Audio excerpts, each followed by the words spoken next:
Hello students, welcome to the Sapna's Homeschooling YouTube channel, and today we are going to learn 3.3 truth poem from your 8th standard English textbook. नमस्कार विद्यार्थ्यांनो, मी सपना तुम्हा सगळ्यांचं स्वागत करते.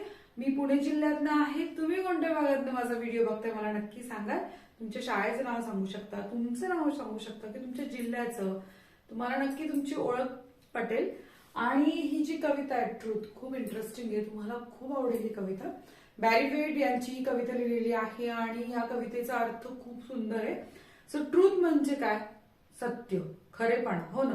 प्रत्येक वेळी तुम्ही खरं बोलता का? किंवा प्रत्येक वेळी खरं बोललेलं दुसऱ्याला पचेलच असं नाहीये. तर हे ट्रूथ नेमकं या कवितेमध्ये लेखक या कवीला बॅरी वेड यांना काय सांगायचं ते आपण आता बघूयात. नवीन असेल चॅनलला सबस्क्राईब करा, बेल आयकॉन दाबा, म्हणजे तुमच्या येतेचे व्हिडिओ तुमच्या मोबाईलवर सर्वात प्रथम येतील. So let's start to learn this poem. Truth म्हणजे सत्य. Okay. Sticks and stones may break my bones. आपण एकदा बघूयात कविता. Sticks and stones may break my bones but words can also hurt me. Stones and sticks break only skin while words are ghosts that haunt me. Slant and curved the forward swords to pierce and stick inside me. Bats and bricks may ache through bones, but words can mortify me.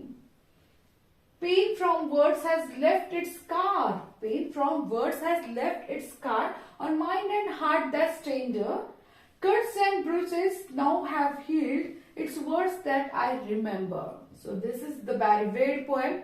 Now we are going to learn word by word. आता word by word ही कविता समजून घेऊ. आणि कवितेचं माहिती ना कसं असतं, धड्यामध्ये अगदी मोठा धडा असतो, हो ना.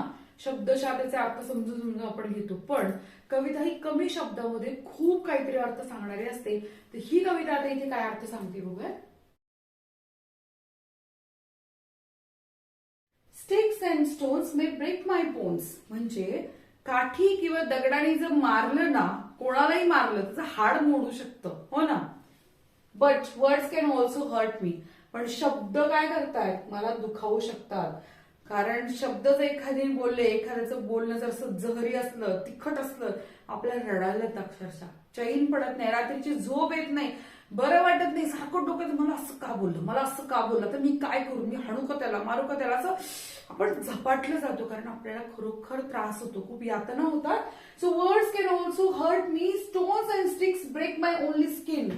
तर काठी दगड फक्त म्हणजे त्वचा फाडेल. हो, काठी किंवा दगड हाड तर मोडेलच, त्वचा फाडेल. While words are ghost that haunt me. भूत, आपण म्हणतो ना एखादा पाछाडलाय, भूताची बाधा झाली. हॉन्ट म्हणजे काय? झपाटणं.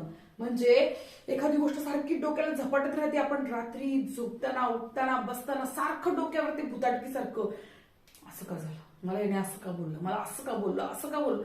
चैनच पडत नाही. कारण तो शब्द आपल्याला इतका असा डोक्यात गेलेला असतो ना, म्हणजे कातडं फाडतं काठीन दगड, हाडं मोडतं. पण शब्द आपल्याला पार झपाटून टाकतात, आपल्या मनाला दुखवतात. Slant and curve the forward swords to pierce and stick inside me. म्हणजे एखादी तलवार पाहिली का? तलवार कशी असते, अशी त्याला एक असा बाक असतो, तर तलवार ना अशी अंगात घुसते. तर ती काय होते, कशी असते ती? स्लॅन्ट म्हणजे उत्तरती असते, कर्व म्हणजे वक्र आकाराची असते. ती सोड काय करते, माणसाच्या अंगात घुसते बघा अशी. ओके. पियर्स म्हणजे छेदणे. आपण म्हणतो ना इयर पियर्सिंग केलंय, कान टोचलेत मी, नोज पियर्सिंग केलंय, नाक टोचले मी, तसं ते पियर्स छेदले बार. And sticks inside me. Okay. आणि आत जाऊन बसतं ते माझ्या. But bats and bricks may ache through bones but words can mortify me. म्हणजे माझ्या एखाद्या तलवारीने मला वार केला तर माझ्या अंगात ती घुसून बसेल. मला ब्रिक्स म्हणजे विटांनी मारलं, त्या वेदना देतील, माझ्या हाडांना वेदना देतील. पण शब्दांनी कुणी मारलं तर मला अगदी जीव मारून टाकतील. कितीतरी लोक असं झालंय की एखाद्याच्या बोलण्याला इतकं म्हणायला लावून आत्महत्या करतात, स्वतःला त्रास करून घेतात, उपाशी राहतात, रडत बसतात, तमाशा करतात, किती गोष्टी होतात. कारण हे शब्द आपल्याला चैन पडू देत नाहीत. म्हणजे जर कुणी म्हणत असेल ना की जगातलं सगळ्यात धारदार शस्त्र कोणतं, तर कदाचित जगातलं सगळ्यात धारदार शस्त्र शब्द असतील. कारण शब्द कुणी बोलले तर माणसं उठून लढायला पेटून उठतात. तुम्ही ऐकलं असेल ना इतिहासामध्ये, स्वातंत्र्यासाठी लोकांनी पण जीव दिले स्वतःचे. कशामुळे? शब्दासाठी. आणि तीच लोक दुसऱ्याचा जीव पण घेतात. कशासाठी? शब्दासाठी. ते शब्द इतके परिणामकारक असतात. Pain from words has left its scar. म्हणजे शब्दांनी दिलेला जी जखम आहे त्याचा व्रण कायमस्वरूपी मनावर राहतो. On mind and heart that's tender. आपलं मन कसं आहे, आपलं मन कसं आहे, हृदय कसं आहे, खूप कोमल आहे, प्रेमळ आहे. त्याच्यावर जर कोणाच्या शब्दाचा मारा झाला, कोणी जर वाईट बोललं तर मनाला खूप लागतं, खूप वेदना होतात. Cuts and bruises now have healed. म्हणजे it's words that I remember. आता हे जे जखम आहे, कापलंय, लागलंय, हे बरे होऊ शकतात. कशाने? शब्दाने बरे होऊ शकतात. So it's words that I remember. Barry Wade यांनी. सो आपल्याला इथे शेवटी दिसतंय हे शब्द सगळे कसे काटे काटे काटे निवडुंगासारखे. निवडुंगाच्या झाडाला तुम्ही हात लावायला गेला तुम्हाला काटेच टोचणार आहेत. त्यामुळे तुम्ही सुद्धा काळजी घ्यायची की आपल्या शब्दामुळे कोणाचं मन दुःख होणार नाही, कोणाला त्रास होणार नाही, वेदना होणार नाही. जे सांगायचं ते चांगल्या भाषेतच सांगायचं. आणि जर कोणाच्या जखमा बऱ्या करायच्या असतील शब्दांनी दिलेल्या, त्या सुद्धा शब्दांनीच बऱ्या करता येणार आहे.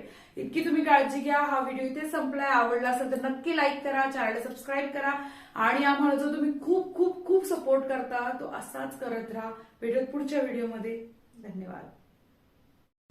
आमचे व्हिडिओ आवडत असतील तर बाजूला दिलेला QR कोड वापरून आम्हाला आर्थिक मदत नक्की करा, जेणेकरून आम्हाला आमचं काम अथकपणे करण्यास प्रोत्साहन मिळेल.